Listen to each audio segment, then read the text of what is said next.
That experience alone, you can't learn that in a university. No. You cannot. I really hope not. No. Why do you think that you gravitate towards logic during your suffering, and it's not until after the fact that acceptance comes in? It probably stemmed from when you're speaking with clients and they find themselves repeating a pattern. How is it that you guide them to recognition of, hey, there's something to dive deeper here. Maybe there's something unexpressed. That's a great question. It can Thank be you. really... Typically, I start this off with a introduction, but I think it'd be cool just to get in conversation right away. And after doing tons of research on you, I think there's a lot of cool one-liners that I've heard you use for your clients and kind of just things that you say to yourself that I really like. And I'd love to start with one that is the blue feather theory. Oh. What is this and what does it mean to you? The blue feather theory, there's so many different takes on it, but it's essentially, it talks about the way that your brain filters out all of the millions of information that is coming in 24/7 and brings you what you're looking for. So there's a part in the brain called the reticular activating system, which is like RAS for short. And that is the thing that filters out what you're looking for. So blue feather theory is kind of like, it doesn't have to be a blue feather. It could be positive affirmations, or it could be, you know, like if you're looking for negativity or positivity, your brain will bring that forth. So the blue feather theory is like a test almost of that. And to tell yourself, I'm going to, like something, whether it's God, the universe, life is going to bring me a blue feather. And if you keep reaffirming that to yourself, it will come to you. When did this happen to you? When did you see your blue feather? Oh, I've done it a couple of times, to be honest. I've done it genuinely, like the blue feather thing. And it was a time in my life where I needed a sign that things were going to be okay. And I was out for a walk. I was very down on myself, on the world. And I'd been telling myself, like, you're going to find this blue feather, you're going to find a feather. Actually, no, at that point, I just was like, I don't even care if it's blue. I just, like, show me something, anything. Yeah, any feather. And yeah, and yeah, I was walking, and it was right at the moment where I was like, this thing is so stupid. This is so stupid. And then I looked up, and I was listening to the birds, and I just stopped for a second. And then, lo and behold, this feather was floating, like, from the right. It must have come over me and was floating down. And I put my hand out like this, and it just landed right in the center. And I was like, it's not stupid anymore. I hear you. I was like, okay. And then what did that represent in that moment? Was that just a like symbolic change of you to change whatever circumstances you were in, or what did that represent? The circumstances were going to be changing regardless because I had no other option. But for me, it was a sign of, like, a symbol of faith or hope that while the circumstances change, I'm going to be okay. Yeah. Is there a proper way of suffering? Is there a proper way to handle suffering? What do you mean by that question? So, is there a proper? I think that the words are super limiting sometimes, but I'm interested to know what you mean by proper way. Meaning, like, if we're going through hardship, and kind of how I see your background is helping guide folks through hardship and changing folks' circumstances that could be negative in any context. And, like, is there a proper way to handle certain challenging times with, like, using tools, or is it, how do you embrace essentially the suck, for lack of a better term? I think that it is such an individualized thing. It depends on the circumstance. We were talking, like, off air before about how trauma is so individualized to people, and it's relative to human beings and their experience. But I think that when it comes to suffering, like how to do suffering in a conducive way, there's no real linear thing. It's all just, if I could say, like, two main things to keep in mind through the shit times is acceptance, and like less about trying to control, because unfortunately, especially in times of challenge, you can't grip onto control. It's going to make things harder for you. So I think that acceptance, allowing things to be, and if they're going to be shit, embrace that and be like, okay, well, what's the thing forward? And if that looks like feeling your emotions and getting it out, perfect. If that looks like, for the time being, distracting yourself as a short term before you can dig into it, perfect, do that. Like, there's no real linear or proper way to do it, but I think that suffering can be made easier through acceptance of what is. Yeah, I think like reflecting on my own times going through challenges, is acceptance is probably the last thing that I do. Is like logic will always come in to try and say, okay, hey, this has meaning or this has a reason for it, and then that ends up making it more difficult. And then there's this concept that I came across yesterday, or maybe it was 2 days ago, but I'd been waiting to tell you about this, and we've met in person yesterday, and I was like holding back certain things. I was like, okay, shit, I gotta wait till we're recording. But this guy named Orion Taraban, I think is his name. I just found out about him, so I don't know if you know about this guy. I haven't heard of him. A clinical psychologist, really cool dude. And the way how he describes it is essentially animals don't really experience suffering. Yeah. It's kind of like a human concept. And so the way how he describes this is like, it's like a horse in the rain, where like the horse doesn't try and get out of the rain. It doesn't try and shake off or whatever. It just lets the rain fall down onto it until it passes. And it's like, okay, the rain really isn't that bad. It just is. And that's part of life. Yeah. It's part of life. And then suffering, I know Eckhart Tolle is a really important figure in your life. And a lot of what he teaches is like, when you live, or correct me if I'm wrong, is when you live in the future and the past, that's where suffering derives from. But the point is to come back into the now and just sit in the rain and let yourself hit that. I don't know if you have anything else to add with this. Perfect. Perfect, honestly. Yeah. Why do you think that for you, sorry to just flip it back on you, but why do you think that you gravitate towards logic during your suffering, and it's not until after the fact that acceptance comes in? It probably stemmed from like building that as a defense mechanism. We talked about this a little bit yesterday, and essentially is being like a hyper-rational, hyper-logical kid in a home that maybe didn't make a lot of sense or had things that weren't fully clear. And so you start to try and make sense of those gray spots, and then that becomes a defense mechanism.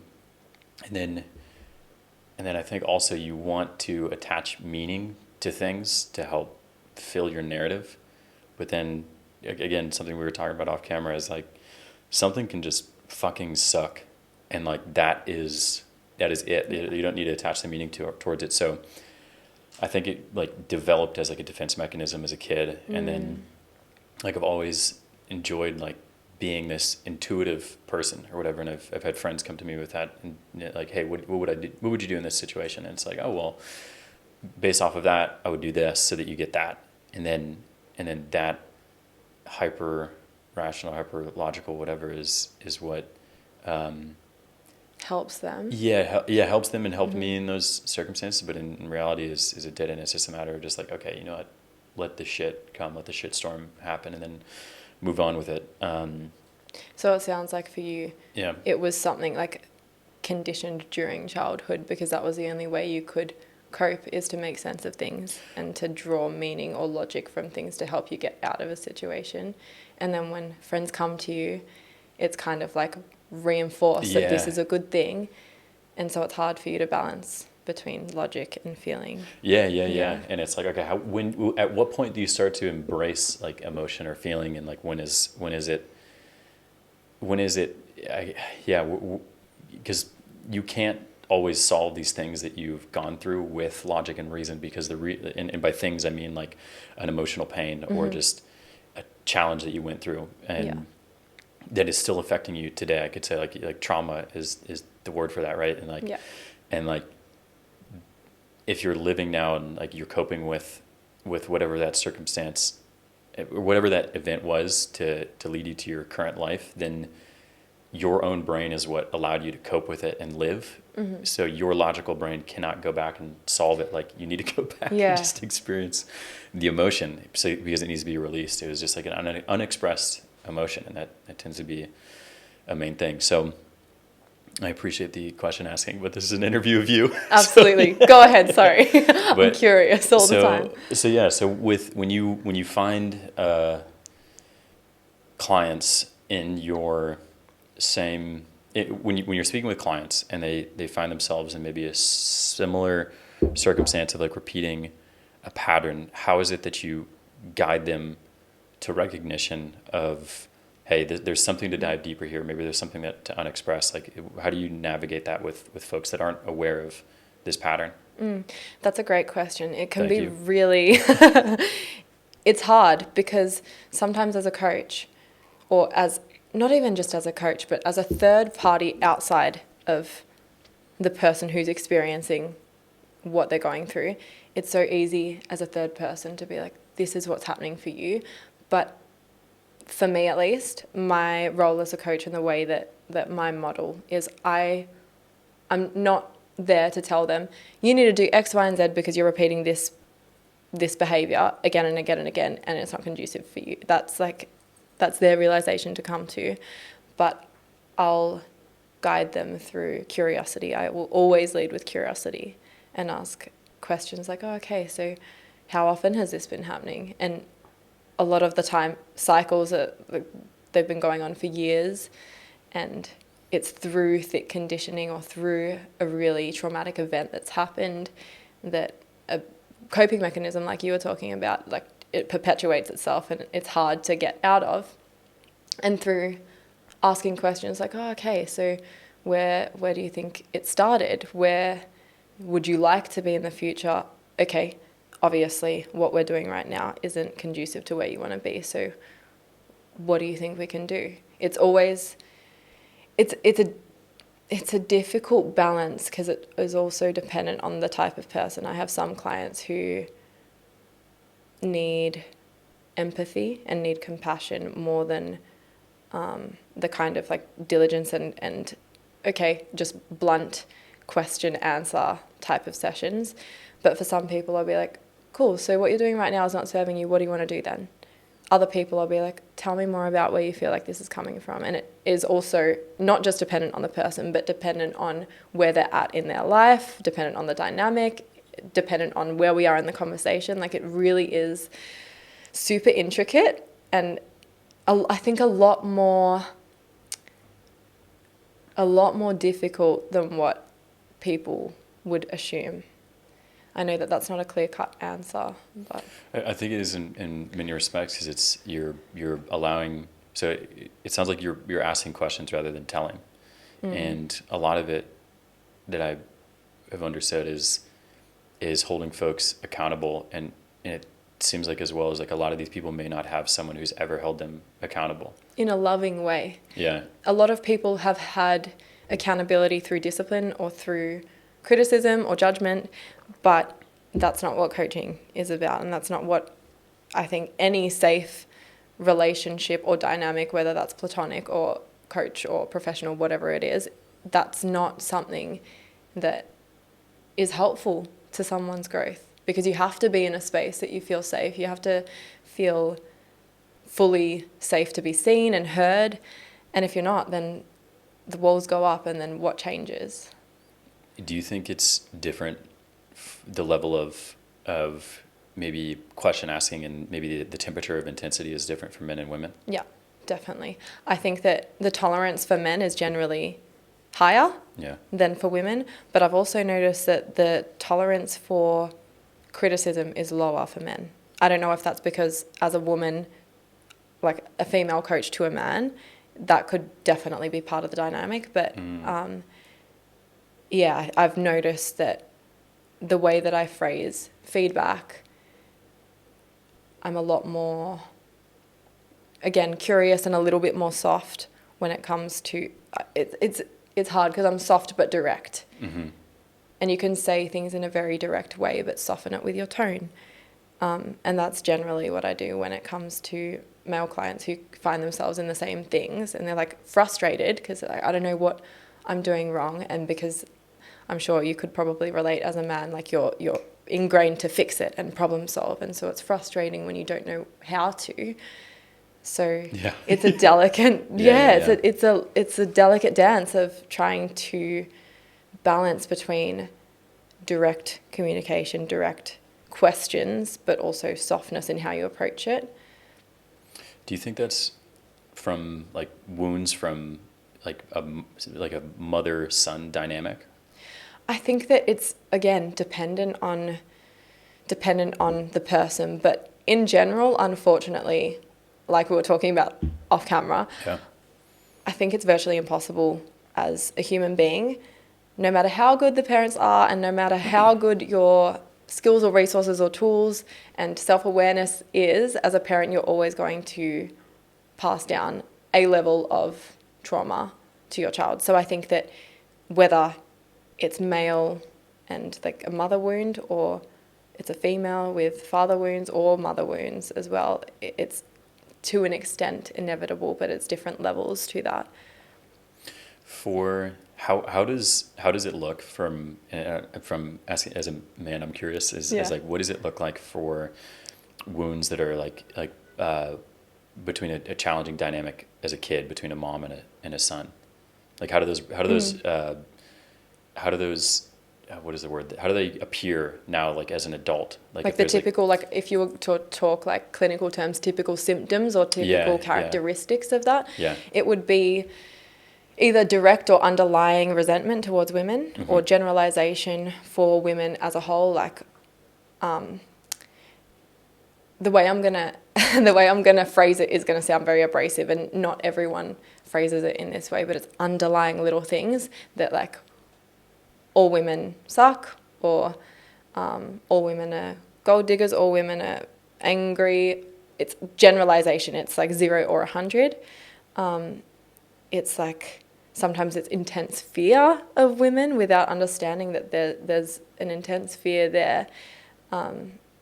It's all very, very, again, dependent on the person and dependent on their childhood, and that's something that we do a lot of work on, like between me and the client throughout their journey, is like we'll gradually try and strip away the things that they've learned throughout childhood that isn't conducive or helpful to their growth or their future.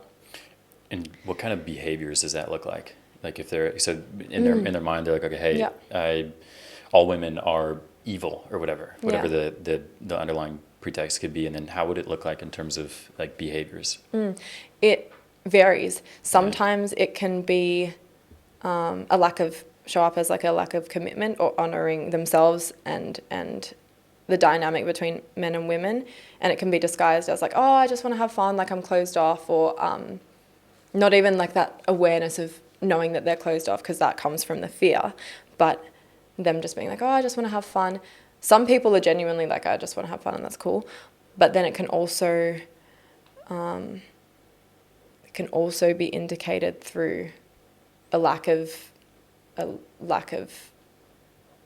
just anything with women. Sometimes it can be overly like overcompensating. Sometimes it can be anger or not knowing how to communicate elevated emotions like anger or sadness.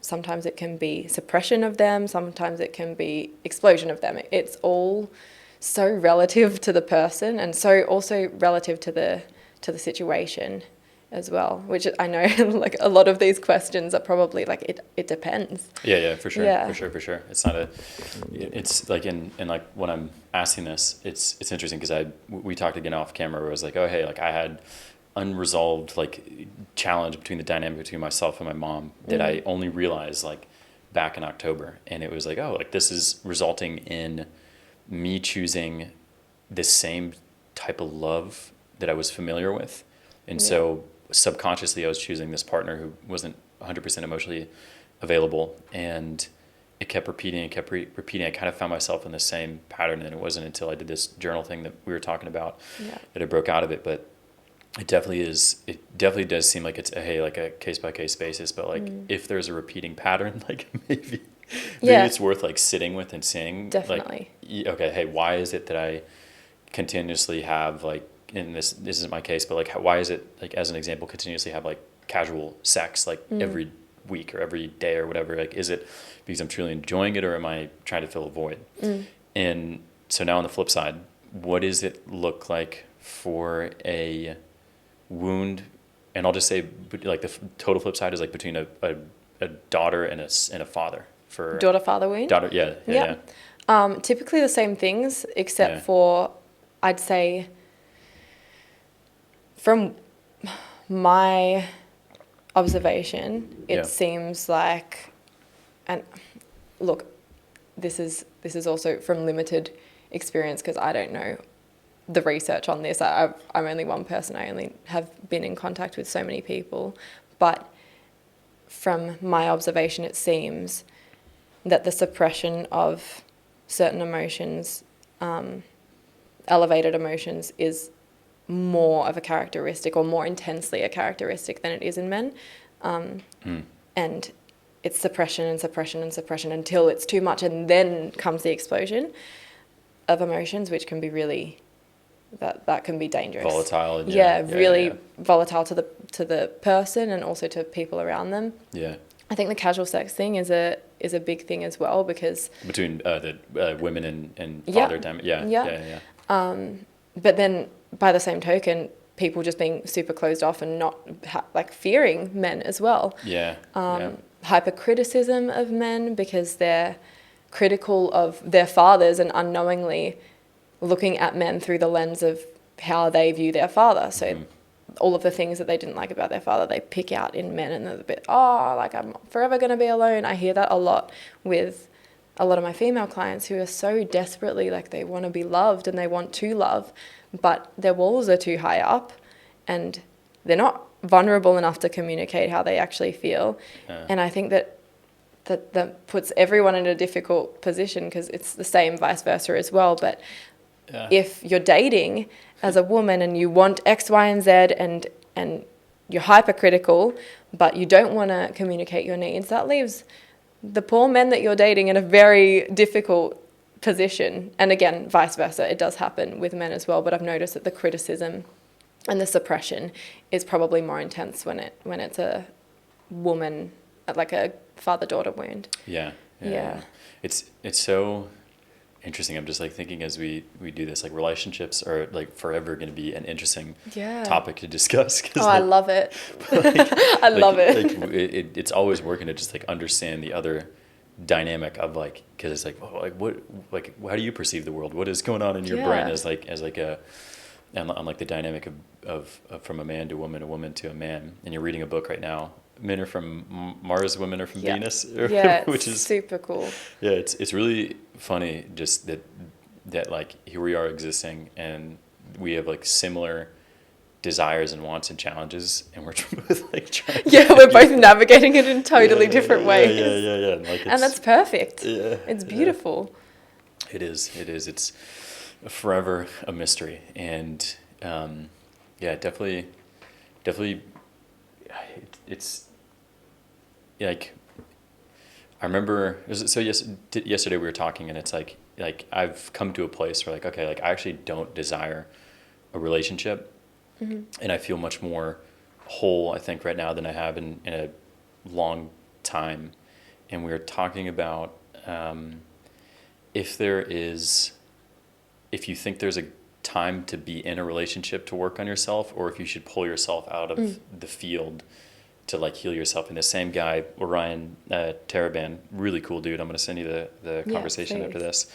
But basically he relates it to like he says essentially not everyone should be in a relationship. Like if you think of it on like a sports team, is if you break your leg, you're not going to go immediately back into the game and try and play on the team, right? Like you're gonna take the time to heal, repair that leg, and then come back in when you're ready. And so I guess like when do you think, or when do you know when we're actually like at a place of like wholeness to actually step into a relationship? And then is there ever a time in which you feel 100% ready for a loving relationship?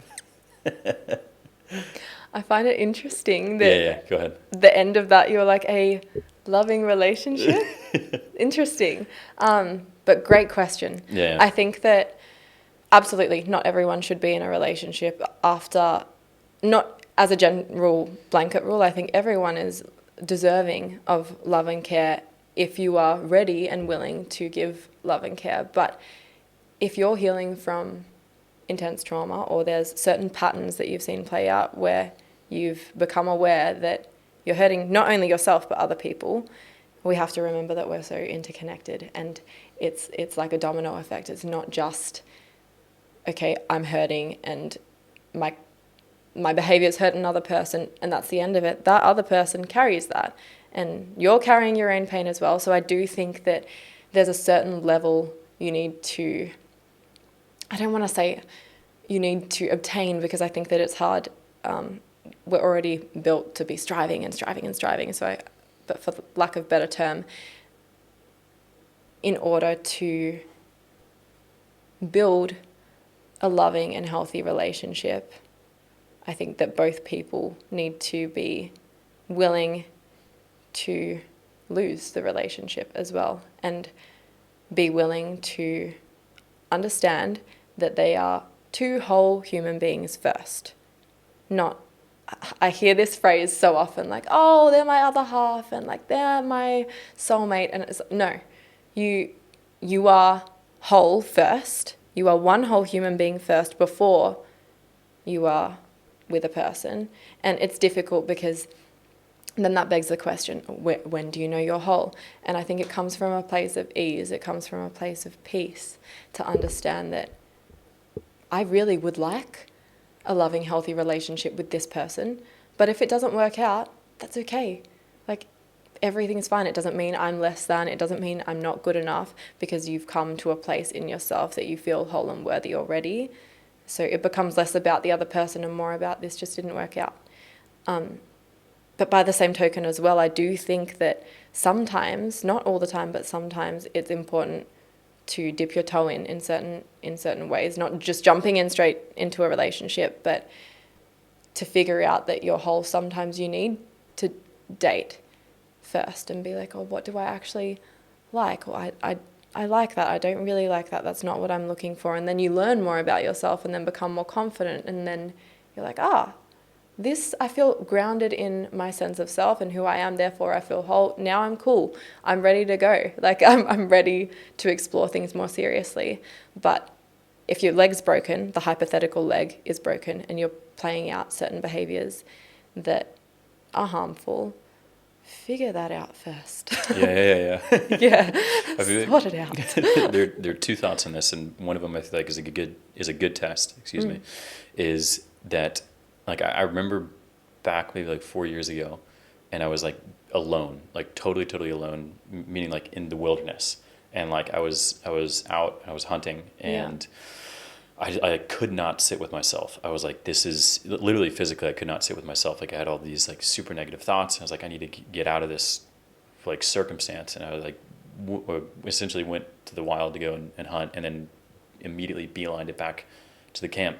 Yeah. And like, it was like, I feel like that is a test that I think is good to understand, is that if you can't sit with yourself, kind of like what you're saying, is definitely, like, yeah, knowing that you're at a whole place where you can just be like, okay, like I can keep my own company. And so just as like a practical thing that I wish I was more aware of, I guess, at the time, but like if I were to go through it again as like a test, to be like, okay, can I be outside?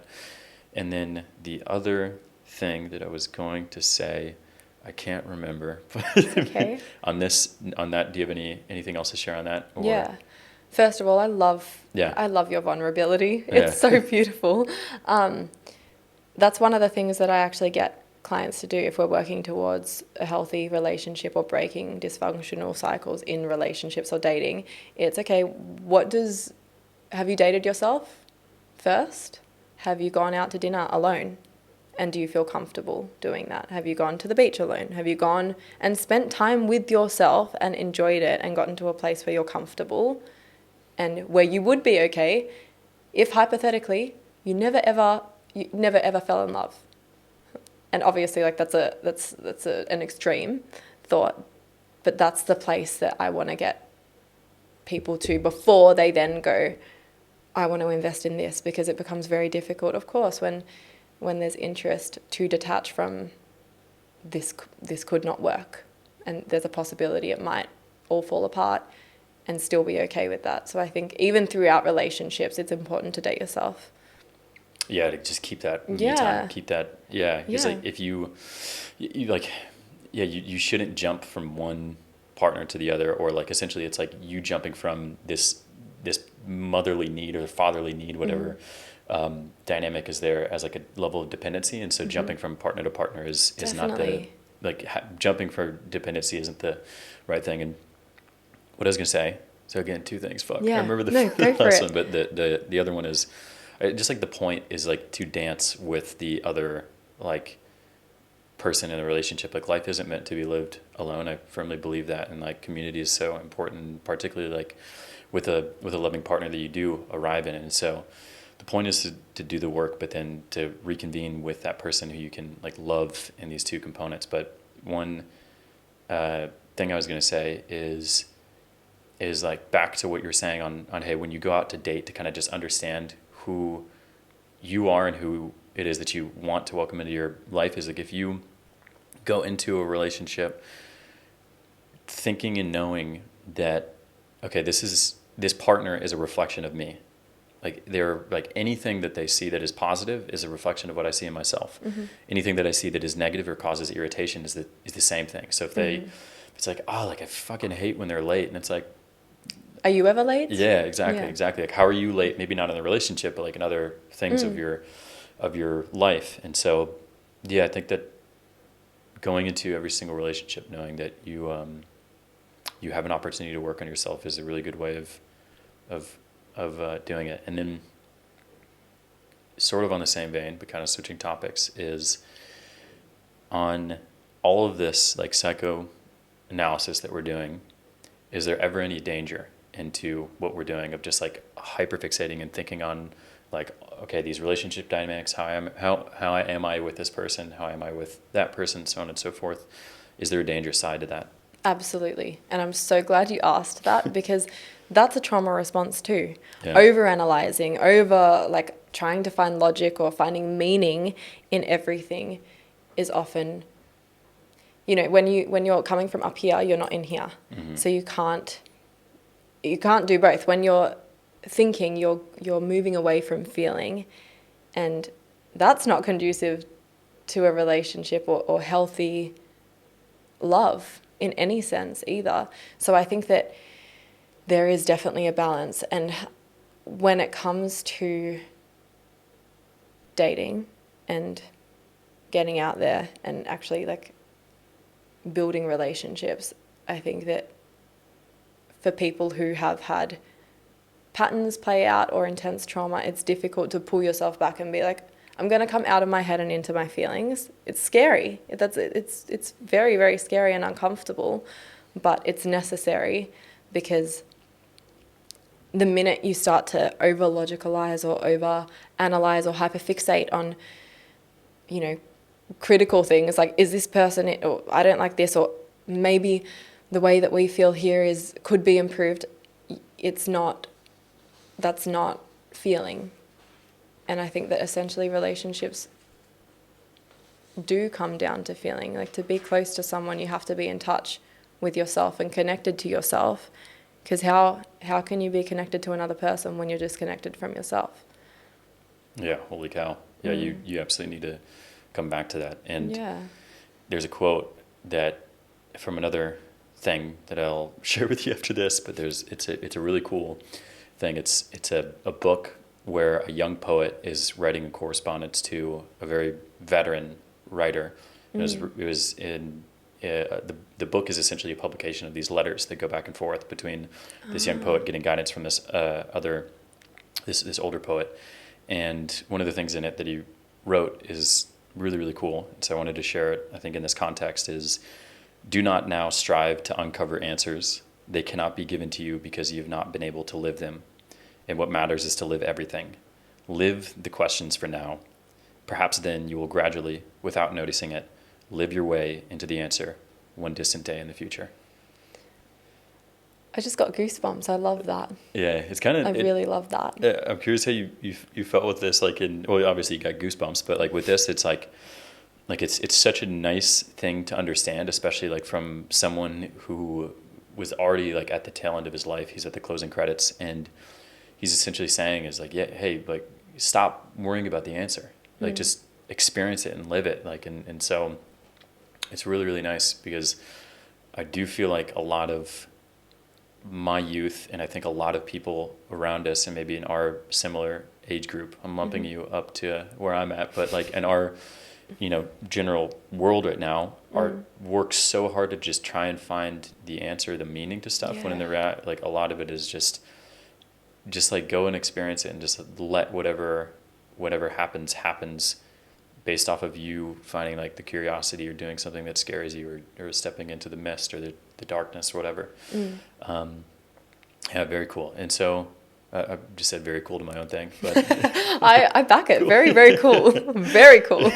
Sweet. And so what is the difference between a therapist, like a licensed therapist, and a mindset coach? A licensed therapist, I don't know what it's like all over the world, but at least in Australia, where I'm from, you have to undergo like the practical stuff, like a certain level of qualification. You've got to do a 3 years bachelor degree, and then I think it's 8 years all up of study. That's psychologist. For a therapist, you just got to do the 3 years. A lot of coaches, like mindset and fitness coaches, it's, at least in Australia, not mandated, which can be great, but can also be dangerous, because if you don't hold yourself with dignity, it can be detrimental to other people. So the difference, in simple terms, is the level of knowledge, but then it's hard, because people would argue that, okay, I don't have a qualification, but I've got like vast life experience. I've spent a lot of my time investing in like other courses or resources, or like researching myself. So it's a fine line, but I think that, again, to put it simply, licensed therapists have a certain level of like a code of ethics to uphold, whereas mindset coaches don't.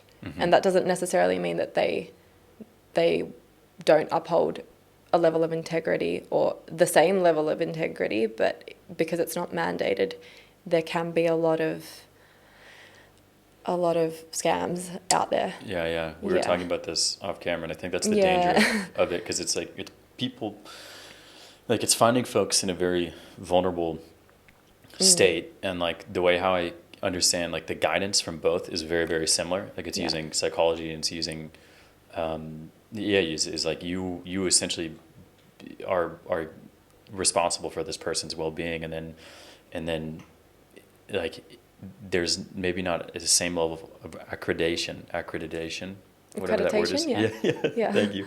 And so it does leave it very, very challenging for or it's murky waters for if someone is actually going to uphold those standards of ethics. Yeah.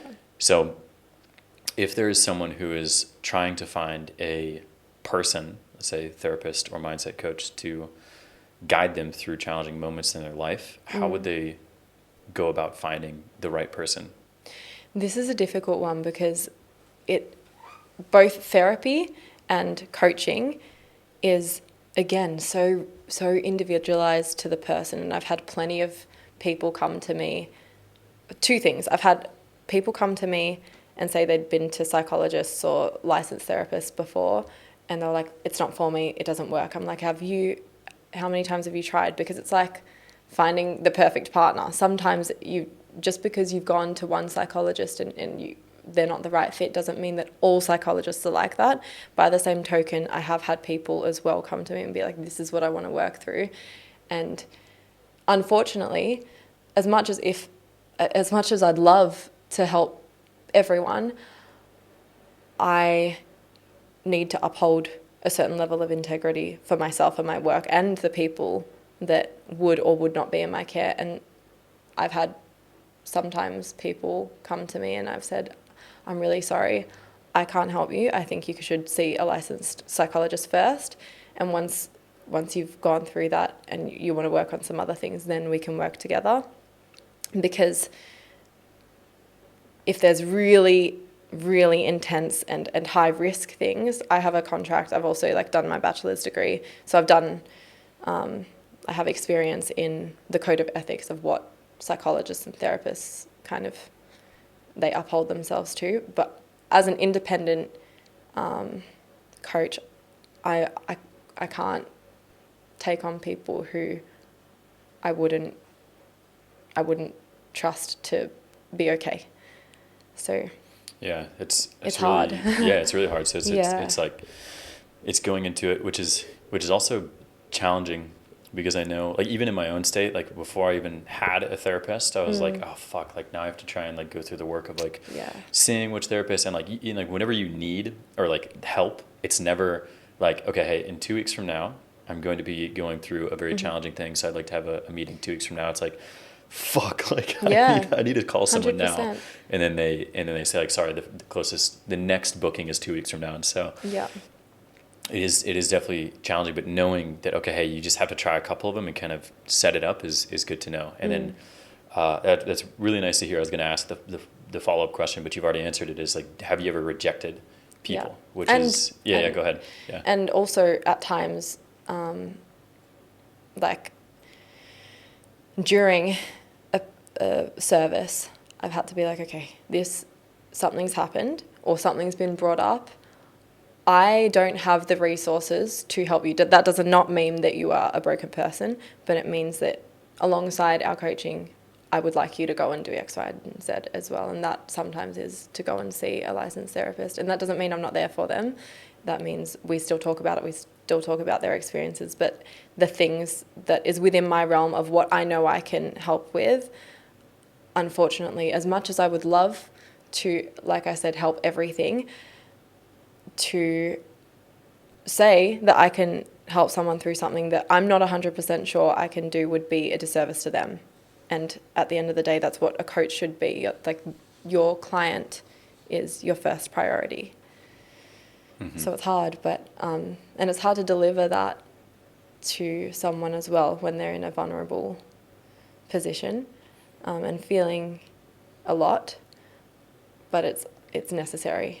Mm-hmm. And at the end of the day, I think that 9 times out of 10 people come back feeling grateful that you were honest, than the other way around. Yeah, because it's like it's probably similar in Australia, but like I think there's this thing called ruinous empathy, where essentially is like we're so, and like I'm guilty of this when I was a manager at this tech job I was working about before this I was telling you about, and like you don't want the people that you love to get hurt, but that ends up being meaning like to that component of what you just said is like they appreciate the honesty, where like you overprotect them, like you don't let the kid burn their hand on the stove, but like they need to. They have to learn. Like there's like pain is necessary. Pain is, you can't avoid it in life, and so to have someone who really holds them accountable and just says like, you know, you said you wanted to find a partner that you loved, and here we are again. Like this person isn't treating you right. Like, are you happy with where you're at? Like that line of questioning is absent in a lot of people's lives. So for you to hold that level with people is remarkable. Thank you. On a observation, why is it that you think there's been an abundance of mindset coaches in our younger generation? I think that people are becoming more aware of their own trauma, but that doesn't necessarily mean that they're ready to step into coaching either. I think that because it's not mandated, it means that there's, like any opportunity that has perks, often there's an influx of interest and an influx of whatever the title is, whether it's coach or whatever. I think that there's more people in need. There's more people disconnected. There's more people who don't have that safe space or have never been held accountable in a healthy way. And there's more people working on self-development, which is incredible. But it's two sides of the same coin, right? Like we're just saying there's a lot of people out there who maybe need, I understand like the preference for a coach, because I honestly would say that there's still a pretty big stigma around seeing a therapist or a psychologist. People don't realize that that's internalized kind of like guilt or shame around it. And so a mindset coach might feel more comfortable, but it's dependent on the person's ability to show up, the person's awareness, the person's ability to cope with certain things as well. I think that it all comes down to probably disconnect from themselves and other people on both ends of like mindset coaches becoming mindset coaches and people wanting to seek help from mindset coaches.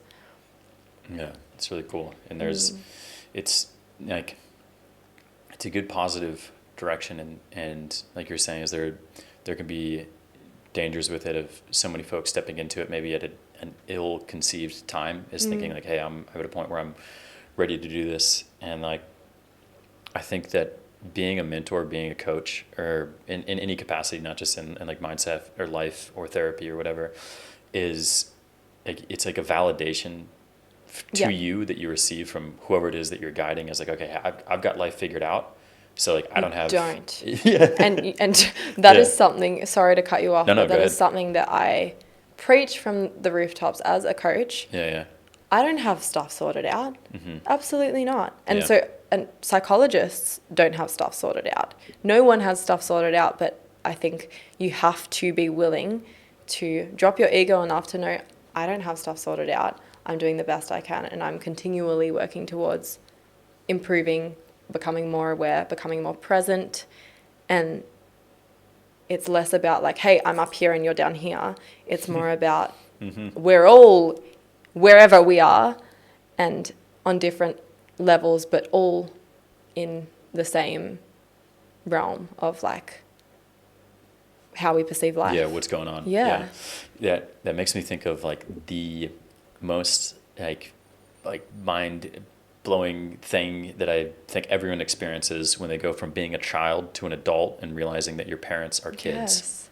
Like you wake up and like, yes, it's like different levels of responsibility, but you wake up and it's like, oh, they're doing it for the first time. Yeah. They're doing life the first time too. Yeah. And like you see like adults, and it's like, that's like the behavior of a child, what you're doing right there. It's really interesting, and you kind of like, it's so obvious when you like take a step back and you kind of see it, and then you realize like everyone has these tendencies, or lots of folks have worked through some things, or it just shows up differently, but no one has any fucking idea what it is. So just like having the same level field of just being like, all right, this is what I found to make it work. But I feel like there are a couple things that are like, okay, for sure these are what a human needs. So like, we need community, we need purpose, at least with like where we're at with our minds. We need a healthy body, healthy food. What else do you think? Loving relationship. Probably, I think kids fit in there too. That might be. Do you think that's tied to community, purpose, or loving relationship, or it's separate? Kids. Oh man, I think it's its own thing, because I think purpose is like, what are you here to do, regardless of your children, regardless of anywhere else? Like if you were in a vacuum, if you were in a closed dark room, what would you do? Like how would you let like the world be expressed through you? Yeah. And then that is your responsibility to life. So do you feel that purpose is, you have one purpose throughout your life, or do you think purpose changes? No, I think it changes, but I think that like, I think it changes, but I think every single person should be creating in some capacity. 100% agree. And it doesn't need to be like you're creating a business. Like there's like this whole thing where it's like, oh, you have to be an entrepreneur, you have to do all this, and like you can in many senses. But I think there's like such an extreme over here that is saying that if you're not being an entrepreneur and if you're not doing that, then you're like wasting your life. But I think you can also similarly find joy within a structured organization. Whereas like if you're the head designer of like Red Bull or something like that, like you are bringing beauty and art into the world with like a multi-million-dollar budget. So like it's like I want to play the devil's advocate for both sides. It's just like, but I think creating is the most important thing that you should do in life, but it doesn't have to be so extreme that it's like, I'm running my own business. And it's like, well, Absolutely. Sick, man. Like, you're also like working 15 hours a day. And like, I'm literally talking to myself when I say this, like, I'm like fucking exhausted. Sweet dude. Like, now you're like underslept and like all this stuff. But in any case, like, is the point is like creating. And so, yeah, what are your thoughts on that? So does purpose remain the same, or does it gradually change? I think that it's super interesting to hear your stance on it. And it's interesting as well that we, as human beings and society, tend to tie purpose to our income, or tie purpose to our job, tie purpose to our occupation, the things that can be our purpose, absolutely, but it doesn't have to be. I think that right now, my purpose is to have a beautiful conversation with you that's insightful for other people. My purpose when I leave today will be to tick the boxes that I need to tick. My purpose when I'm in my session with my clients will be to have a fulfilling conversation and support them and hold space for them. I personally think that purpose changes. There's themes around purpose. My purpose as a child was to live and experience and to have fun. My purpose throughout my teenage years has changed, and then 20s and young adulthood, like, things will continue to change. When I have kids, my purpose will change because it will become nurturing and caring for my kids.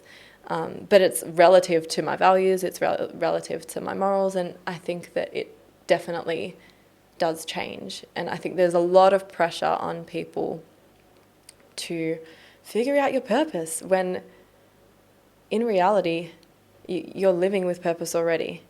You have purpose. You are here and you're now, and so you've got purpose. But there's a lot of pressure to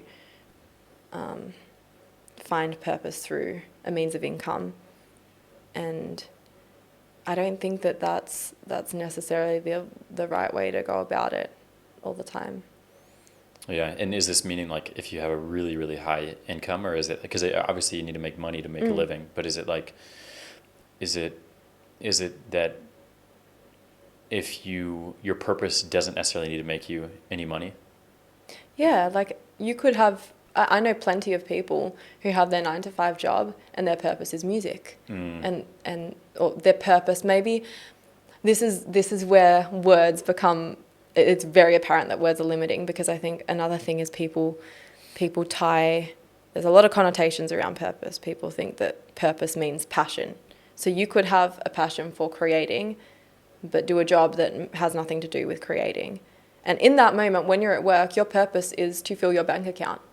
But when you're at home, the thing that fulfills you, which is your passion, could be providing love and care to your kids, or having fun, like being outdoors or hunting or whatever it might be.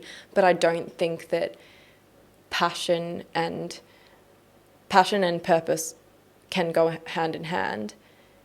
But I don't think that they have to be hand in hand. Yeah, you don't like it can be a means to an end in many ways. Yeah. Do you think that at some point it does make sense to get past that means and then get to the full like end, quote unquote? I can't remember if I was talking to you. No, I was talking to my neighbor who was mentioning, and like his perspective. So he loves playing music as well. It's a similar dynamic as what you just mentioned with your friends. He's a DJ. Yeah. And like has spent like hundreds of thousands, well, maybe not, maybe like $100,000 on like this passion project, but he doesn't ever make that about earning a living, because as soon as he does that, Takes the passion out. Yeah, it'll break, and then it's like, okay, like now that I have to do this for, like he's filling his cup of like yearning for this creative outlet at his boring desk job or whatever. Maybe it's not boring, but just like a job that brings money. Like, it doesn't have to be boring, but like then he like gets his cup full, and then he's like, okay, cool, like I've got this. And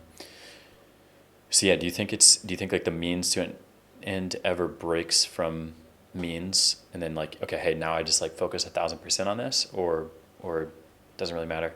I don't think it's dependent on morals, values, where your attention is, where your priorities are. But I don't think that there's never. I honestly don't believe in ends. I think that it's continual always. And obviously, like, that's a very philosophical way to put a simple question, but I do feel like as long as we are living human beings and beyond, there's no end. Yeah. So it depends on priorities. There is an end to this podcast. That's unfortunate, isn't it? Maybe there isn't. Yeah, we'll just keep talking. We just keep talking. Can you imagine? Everyone would be like, I'm done. Wrap it up. What is this?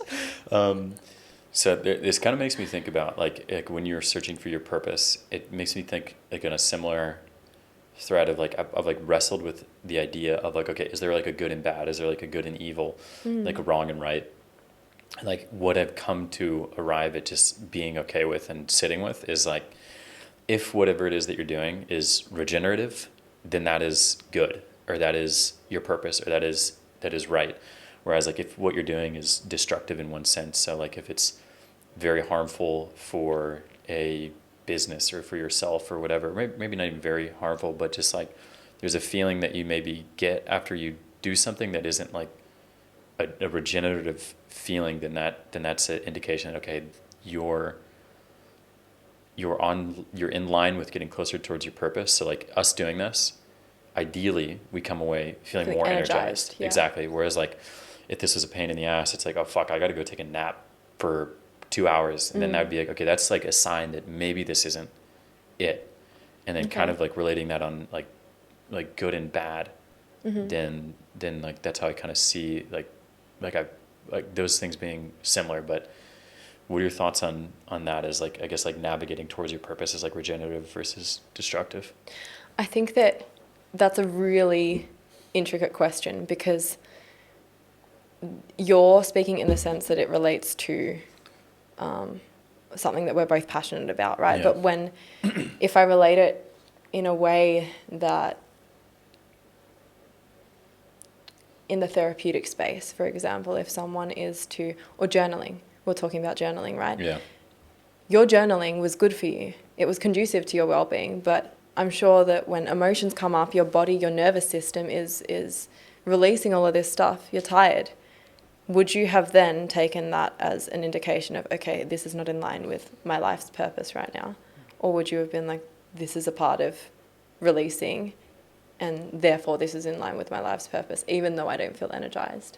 Yeah, I like, as I was thinking that, is just like, okay, not everything is supposed to feel good, even if you're doing what you're doing. Like sometimes it's like, all right, this can be exhausting doing X, Y, Z, whatever. And so I think it's a really, I agree. I don't know if you give your opinion, but I agree with the statement of not everything that you're doing, even if you're doing your purpose, is meant to feel good. So I guess don't feel too negative about it. But what I'd say is that like if you are doing something, and yes, it could suck. So like last night I stayed up till 11 doing captions on this clip, and I was like, all right, I made a promise to myself to get back to posting every single day, and I was like, this fucking sucks. But then after, like today, I'm like, okay, cool. Like, I'm so glad I did that. Yeah, I held my promise. So like maybe it's not like an immediate thing, but like afterwards is like, what is the sentiment that I feel? And it's like, okay, it's not like, oh, like I regret doing that. It's like, no, I'm really happy that I did that. So even in the journal senses, I'm happy that I had gone through those emotions, because on the other side of it means that, hey, I am more whole. Going through it was challenging, but it was necessary. Yeah. Yeah. I guess that requires a certain level of hindsight and awareness though, right? Like to be able to forward think and go, this journaling, like it's a lot. Or like these captions, it's a lot. It sucks. A lot of people struggle to forward plan and be like, especially in a world of constant dopamine hits, when something sucks, too often people just give up. Yeah. See you rather later. than thinking in hindsight, would this be beneficial to me? Yes or no? You know what immediate like test I feel like is the gym. Is like oftentimes you don't want to go to the gym, but I have never regretted going to the gym afterwards. Like even if I'm like fucking exhausted, like it's. Do you ever feel worse? No, you might not feel any better, but you're definitely not going to feel worse. Like I'm not even promising that you're going to feel 100% after the gym, but I promise you will not feel worse. Yeah, exactly. You won't regret it. So so it's an interesting one. And so it is. Going back onto you, we were talking about kind of the differences between a mindset coach and a therapist. Mm-hmm. And there might be the differences that I see, as well as like, okay, hey, there's a accreditation, how do you say it again? Accreditation, thank you. Accreditation that is from like a legitimate institute, which is like a symbol of a difference, but then there's life experience. Mm-hmm. Tell me about your life experience that has led you to this path of guiding others. I love this question. Thank you Mm-hmm. for asking that. My life experience, it's bloody packed, I'll tell you that much. Like, I feel like I've lived a fair few lifetimes in this one so far. I grew up in a very dysfunctional, very unstable and, unhealthy family dynamic, which has led... I have two siblings who are addicts and have been since the ages of 13 and 14. I was put on medication very early because that's all that I guess my mum knew.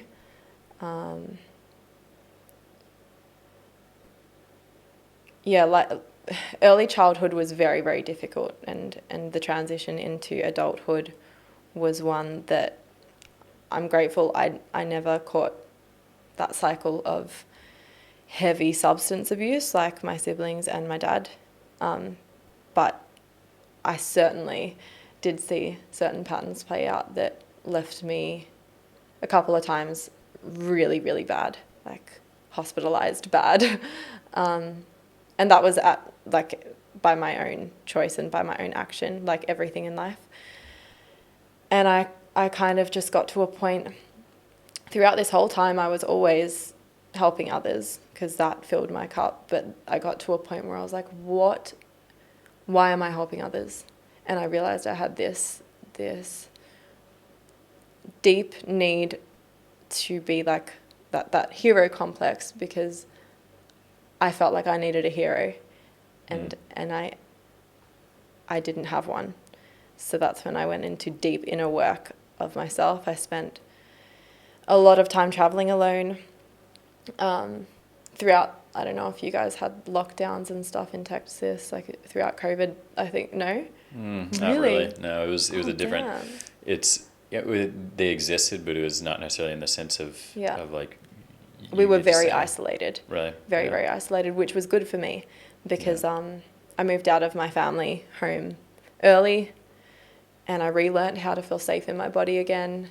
Got off all of the medication that I'd been on for a really long time, and started to connect with myself, which at first was terrifying and so uncomfortable because I'd never been safe to do that.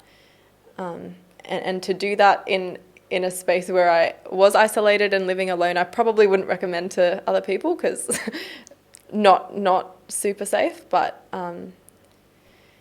throughout that time, I did a lot of work on understanding and feeling, and both in isolation and together as well, because I did find myself too far into the understanding and trying to figure out reasons, and then not feeling, being away from the sensations in my body and actually being connected to myself. And then I decided to start a psychology degree once I sorted my own stuff out and actually took time to myself to understand my own morals, my own values, and my whys, my reasons why. And then after that, I was like, I'm just going to throw myself into this because it's what I've been doing for such a long time and unknowingly doing for such a long time. And that's what I find purpose from, is connecting with others and helping others, but also helping others connect with themselves and help themselves, because essentially it all comes back to you. You mentioned a challenging home that you grew up in. And in many circumstances, folks don't feel like they have a very direct escape from getting out of this challenging home or whatever. Yeah. And I know from previous conversations is you took a job when you were 19 Yeah. that's something at the time maybe you didn't want to, but Yeah. you took it and it was stripping. And you said something that I thought was really interesting, which I really enjoyed in a combo, which was that job, although it was something that you didn't want to do, it taught you a tremendous amount about the human psyche. Oh, yeah. And so I'd love to understand kind of what was it like being at that stage, maybe at 19, take me back to that moment when you're like, okay, hey, I've got two options. If maybe this is how you perceived it. Yeah. You had two options, and it was to stay in this home where you were taking medication and it was broken, versus I can take this position and I can make some money to get out of it. And so take me back to that moment and what led you to decide to go that route.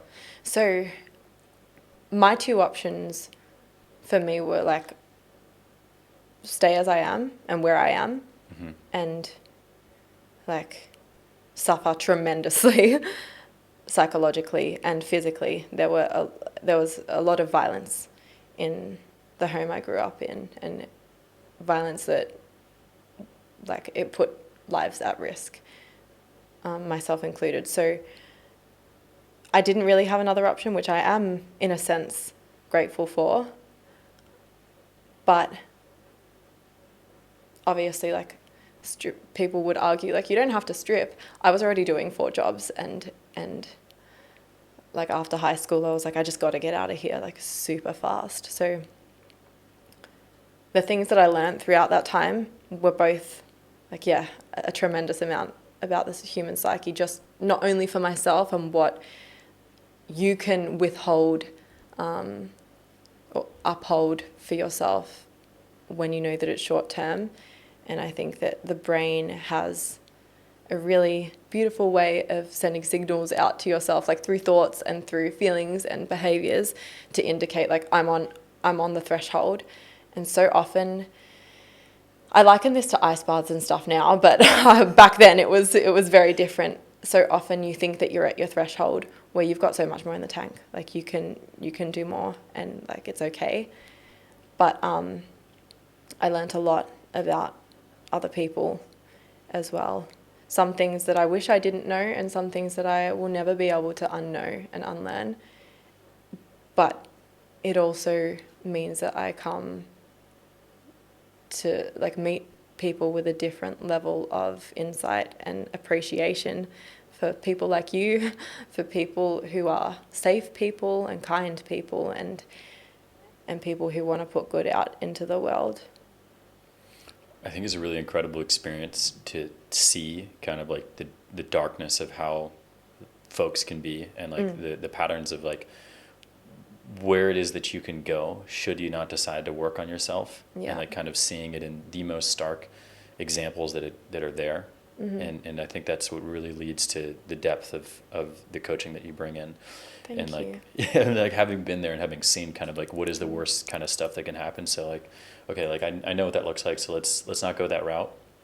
And yeah, it's really, really incredible. And I can only imagine the amount that has also helped in terms of like helping other folks. And I think what's also really interesting is like the path that you were taking at that moment. You could have continued on it, and you could have, in many senses, continued, and you could have made been millions. Very wealthy. Yeah. It's I think like, so one of the questions here, because I think a lot of people find themselves in the circumstance, and it's like, what stopped you from continuing? What stopped you from making an OnlyFans and making millions of dollars? I think that I felt a really heavy, just like disconnect from myself. And I had to. At that point in my life, I was quite disconnected already, because you'd probably know, like when you're in fight or flight, you're in survival mode. But I felt an overwhelming inauthenticity that I just wouldn't be able to maintain or keep going with. And it's hard because, like, obviously the money was great, and it was almost like that could have ended up being an addiction, because you hate going up there onto the floor, you hate doing what you're doing, but then at the end of the night when you're counting your cash, you're like, oh yeah, like this is good. I remember after every single shift I would be exhausted, and I think one of my lowest points, I pulled over on the side of a highway, and I didn't even know why. I was so disconnected with my body at that point, but I just started crying, like bawling my eyes out, and I slept in my car on the side of the highway for about 45 minutes. Then I continued to drive home to my other job. And yeah, it was just an overwhelming sense of, I can't do this. This is inauthentic. And look, there were plenty of girls who worked there. They had like families and they loved it. Like that was their outlet, and that was in alignment to them. But for me, my experience of it was awful. Mm-hmm. Terrible. Yeah, not something you wanted. No. Yeah. And so it was just knowing that, hey, you got the signal, and essentially why you decided not to continue with this is like, this just isn't you. It doesn't feel right. Yeah. Yeah, it's not me. On what you just mentioned, because it's interesting. Like when I think of someone who might be in that industry, like the default is to go like, okay, this person probably had some form of a challenge with their family that might have led them into like this, or like it could be like a